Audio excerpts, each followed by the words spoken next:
9, Catherine Delahunty. Speaker, tēnā koe.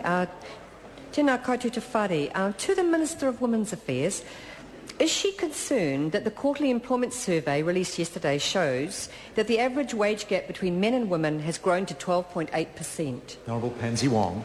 Thank you, Mr. Speaker.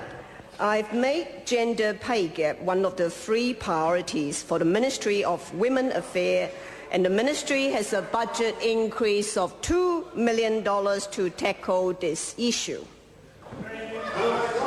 Supplementary, Mr. Speaker. Order. Before I go on to invite further supplementary question, the primary question, and this is a primary question, asked, is the Minister concerned? I guess in her answer she said she made that a priority for her department. I'll call Catherine Delahunty for a supplementary question. Does the Minister want the good news or the bad news? The good news that there are very recent figures that show the gender pay than the ones that she quoted in this House last month. Order. Having just given some thought to whether I could assist the member with an answer to her primary question, I can't allow that kind of supplementary question. It bears no resemblance to standing orders whatsoever. And I invite the member to rethink her supplementary question. Supplementary, Mr. Speaker. Does the Minister agree that the quarterly employment survey, which surveys 18,000 businesses to measure changes in average hourly and weekly earnings, is relevant to measuring the gender pay gap in New Zealand? The Honourable Pansy Wong. Mr. Speaker, it might be relevant to the measuring of gender pay gap because the gender pay gap can be measured, including the one that mentioned by the member, but it could also measure median weekly earnings, median hourly earnings. So therefore, adoption of a consistency of a measurement base is very important. So since 2004, the Ministry of Women Affairs has adopted the measurement to be comparing the median hourly earning of men and women as provided by the annual New Zealand Income Survey, because this measure would give us less distortion because it excludes the value of benefit and is less influenced by the number of hours than weekly earnings. Catherine Delahunty. Why doesn't the Ministry take into account multiple surveys which measure the gap in order to have the fullest and the most up-to-date picture of the problem? The Honourable Pansy Wong. Mr. Speaker, I thank the member for wanting to know what is fair and not to have confused messages. So since 2004, the Ministry of Women Affairs has adopted that median hourly differences as supplied by the New Zealand Income Survey. And the latest figure available is up to June 2009, where the gap shows a decrease to 11.3% as opposed to 12% static since 2001. Dr. Jackie Blue. Thank you. To the Minister, how many ways can the pay gap be measured and which one has been consistently used by the Ministry of Women's Affairs? The Honourable Pansy Wong. Mr. Speaker, the fact that there's so much confusion out there, I welcome the member give me an opportunity to once again say that there's at least half a dozen of measures. So it's important for us to look for that consistency of comparison of using that measure. For Ministry of Women Affairs, they have selected the difference of the median hourly earnings supplied by the annual New Zealand Income Survey, which shows the gap has reduced to 11.3%. So that's the good news for New Zealand women. That's right. Catherine Delahunty.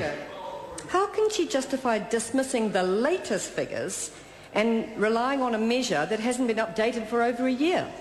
The Honourable Pansy Wong. Mr. Speaker, by no means I dismiss any figure, but it is important to measure that on a standard on a standardized, consistent trend because of the many variables. And Ministry of Women Affairs has adopted that since 2004. And for example, Mr. Speaker, if I want to manufacture good news, I could use the figure supply as full-time medium hour earning, which show a wage gap of 7.8%. But Mr. Speaker, national government, we are transparent and credible.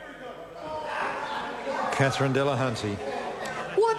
To the Minister, what new steps has her government taken specifically to reduce the gender pay gap in the last 12 months? Honourable Pansy Wong. Mr. Speaker, many, and I would try to be concise, because I know Mr. Speaker wants concise answer.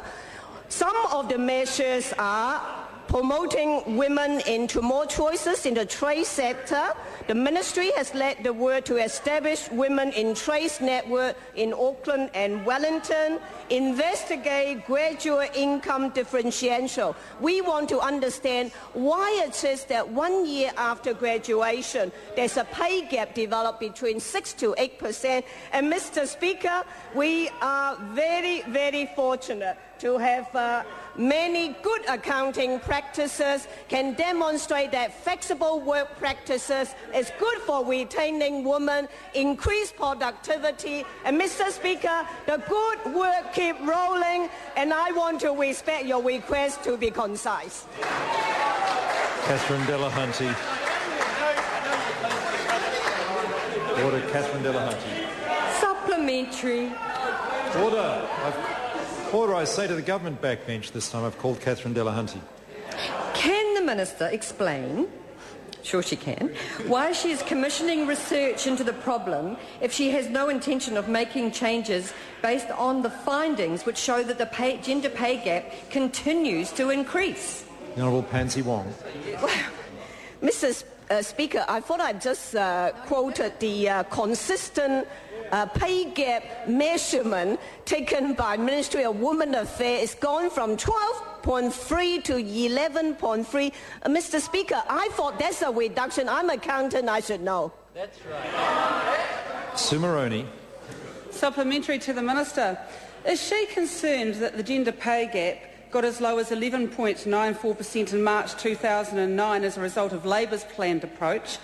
But since she stopped the pay equity investigation for social workers and school support staff, and since she closed down the Pay and Employment Equity Unit, it has widened to 12.81%.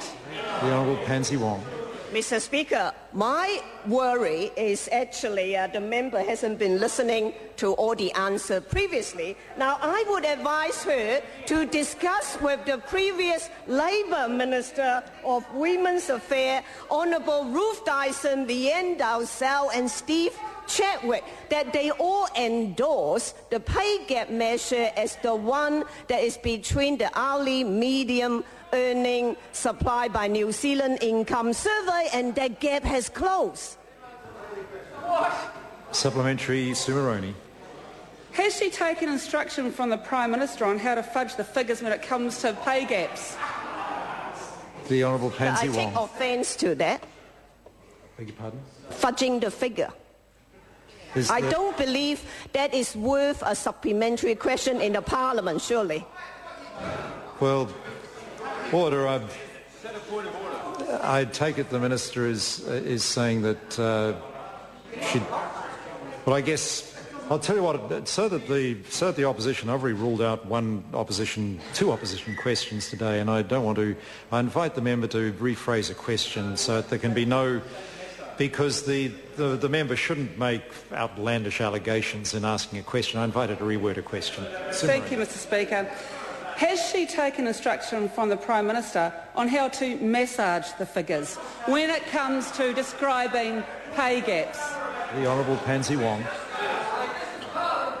Mr. Speaker, no. Unlike the Labour Party, the leader can't even take their members to take their instructions to apologise to their leader. On this side of the House, our Prime Minister never asked anybody to massage. think we've had enough of that. Catherine Delahunty, supplementary question. Order. Supplementary, Mr Speaker.